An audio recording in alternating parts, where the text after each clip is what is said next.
All right, let's jump right in because we're going to tackle a really weird financial paradox today. How is it possible that someone earning, say, six figures can be just weeks away from total financial collapse, while someone else earning way less is totally secure? Well, we're going to break down the minimalist money rules that can get you rock solid stable by 2026. I mean, just look at this. It's kind of wild when you see it side by side. On the left, you've got a nearly six-figure salary, but they're literally two paychecks away from disaster. And on the right, someone earning almost half that, but they're sitting on a cushion of a year and a half of savings. You see, this has nothing to do with how much you earn. It's all about this hidden, kind of toxic relationship between our stuff and our money.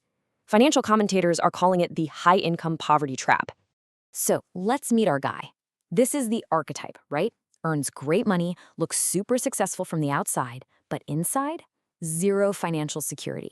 He's completely stuck in a trap where his lifestyle just magically expands to eat up every single cent he makes. So how does this actually happen? Well, it's not one big catastrophic mistake. It's 1,000 tiny invisible ones. Okay, so let's get into the diagnoses. The real issue here isn't the paycheck. Not at all. The real problem is this constant, invisible financial bleed that comes from all the stuff we collect.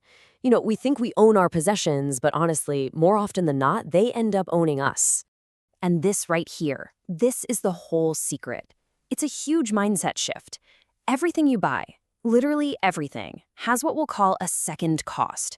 It's not the price tag you see at the store. It's the money it continues to drain from you for storage, for upkeep, the mental space it takes up, and, this is the big one, the opportunity cost.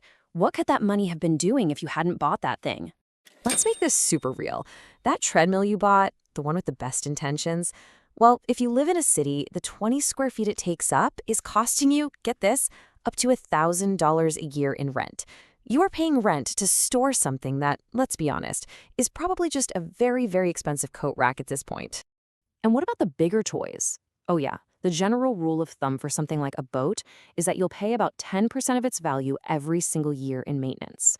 So your $30,000 boat is quietly siphoning another $3,000 out of your account every year, even if you never use it.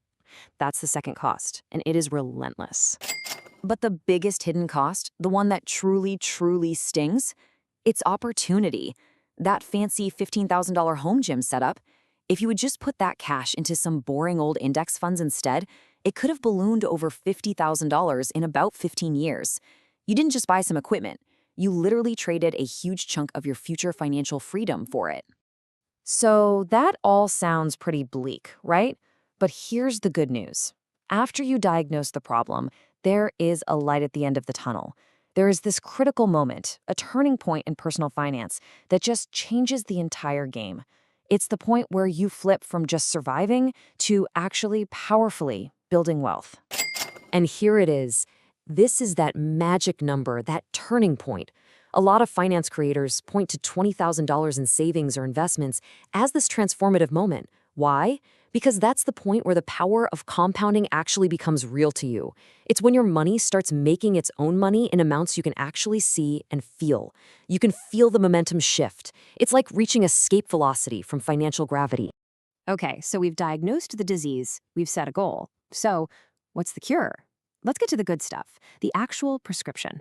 A simple set of minimalist rules designed to build real, lasting financial health. Rule number one is this powerful little question you ask yourself. Rule number one is this powerful little question you ask yourself. Before you buy anything, calculate its real cost per use. Think about it. A high-quality $400 jacket that you wear 200 times costs you just $2 each time you put it on. But that cheap, trendy $200 jacket you only wear twice, that costs you an insane $100 per wear. The math never lies, and it just instantly reveals if a purchase is smart or dumb. This is all about designing a better system, not relying on willpower. 3 pillars. First, you have to create friction for spending. Make it harder to buy stuff. Unsubscribe from all those marketing emails. Have a 24-hour waiting period on any non-essential purchase. Second, create ease for saving. Automate it. Set up auto-investing so your wealth just builds in the background. And third, and this was so important, define what enough looks like for you before you get your next raise. That's how you escape the trap of lifestyle creep forever. Now, for all the stuff you already own, you gotta use the replacement test. It's simple. For every single item, ask yourself, If this thing vanished today, would I honestly spend my hard-earned money to buy it again? That fondue set, the bread maker? Probably not, right? They're just living in your house out of inertia. But your good mattress? Oh yeah, absolutely. It's a high-value item with an amazing cost per use. See, if you wouldn't buy it again, it's actually providing negative value to your life right now. And here are a few more rapid-fire rules to live by. First, never ever upgrade just because you're bored. Replace your phone or your car when it actually breaks, not just when a shiny new one comes out. Next, rent or borrow first. You think you want to get into kayaking? Great, rent one 3 times before you even think about buying one. Also, you have to beware the lifestyle multiplier. A new boat is never just a boat. It's a trailer, a hitch on your car, storage fees, maintenance. It's a whole ecosystem of spending. And finally, a weirdly powerful one, actually count your things. Just knowing you own 47 t-shirts can be a huge break on buying another one. So here's the biggest takeaway from all this. We have to completely redefine the goal. We've all been taught that success is about accumulating more stuff. But the real goal, the true, genuine definition of wealth, it has nothing to do with possessions. It's about freedom. And this word right here says it all. The new goal is optionality. It's the true measure of wealth. Can you afford to walk away from a job you hate? Can you take 6 months off to help a sick parent? Can you pursue that passion project without worrying about money? That ability to make choices based on what you want to do, not what you have to do, that is the ultimate payoff. So in the end, your entire financial life is governed by one of these 2 feedback loops. On the left, you've got the destructive cycle, spending to try and feel better about your insecurity, which just makes you more insecure. But on the right, that's the good stuff, the virtuous cycle. Saving creates a feeling of security, which reduces that emotional need to spend, which lets you save even more. This is exactly how someone earning a modest salary can become far wealthier than a high earner.